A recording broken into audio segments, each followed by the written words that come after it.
Arkansas lawmakers tonight want to know what happened to the cash allocated to fix problems at a sewage plant. News 12 Long Island's Jill Wagner has the story. Broken equipment, leaky ceilings, cracked and missing rails. That's what's lurking inside Cedar Creek sewage plant in Wantagh. Earlier this month, the state slapped the plant with 26 safety violations. How could it even get this far? How could it ever get this far that it could be where that we can have our Katrina? Bill Franco lives a few blocks away and calls it a catastrophe waiting to happen. But workers have been sounding the alarm for years. And since 2005, lawmakers say they've pumped more than $100 million into plant's improvements. There's more than sufficient money there. Now lawmakers say they want answers inside these doors here at the Nassau Legislature, a public hearing as to why that plant is still in the shape it's in. Why isn't there preventive maintenance being done? According to Richard Catugno, superintendent of sewage plants, there's simply not enough staff to maintain the facility. But in this case, it's not about the money. In fact, the legislature added funding for 23 new positions over the past 5 years for a total staff of 100. But at least 19 of those jobs are still unfilled. So why are there so many vacancies? What happened? I don't know. Well, who does? Union leader Jerry Laracuda blames the past Swazi administration for their plan to do more with less. He said it many, many times. He had the lowest workforce in 30 years. The superintendent denies any pressure to maintain a headcount.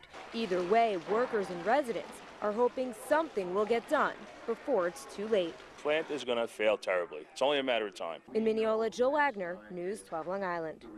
Nassau's new Public Works Commissioner was at today's meeting and has promised to work with the legislature and the new administration to fix the problems. Critics say it is a disaster waiting to happen, but now an aging sewage treatment plant is about to get a major facelift. News 12 Long Island's Christine Insinga tells us about the plan to fix the plant. My child's safety could be impacted. The bay is there. A leak, could destroy the bay. Living just across the street from the Cedar Creek sewage treatment plant has been a concern of Jen Dean and her families for quite a while. Sometimes you go over there, you'll smell a mysterious odor, and you'll say, oh my gosh, is there something else going on now? As News 12 reported, the state slapped the plant with dozens of violations just 2 months ago.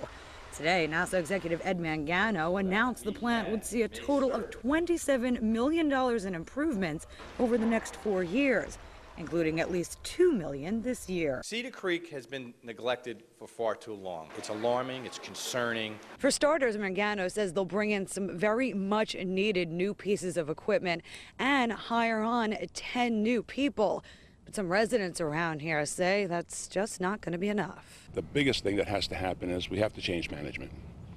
Unless management changes, nothing's going to happen. The infrastructure of that sewer treatment plant is in terrible condition, and it's a catastrophe waiting to happen. Meantime, legislator David Dennenberg says, quote, we'll quickly support the additional $2 million announced today. However, this year's capital plan was approved by the Democratic majority back in December and already had $25 million in capital improvements for the Cedar Creek plant. I'll believe that they'll take the action when I actually see them doing something about it. Christina Insinga, News 12, Long Island. Mangano says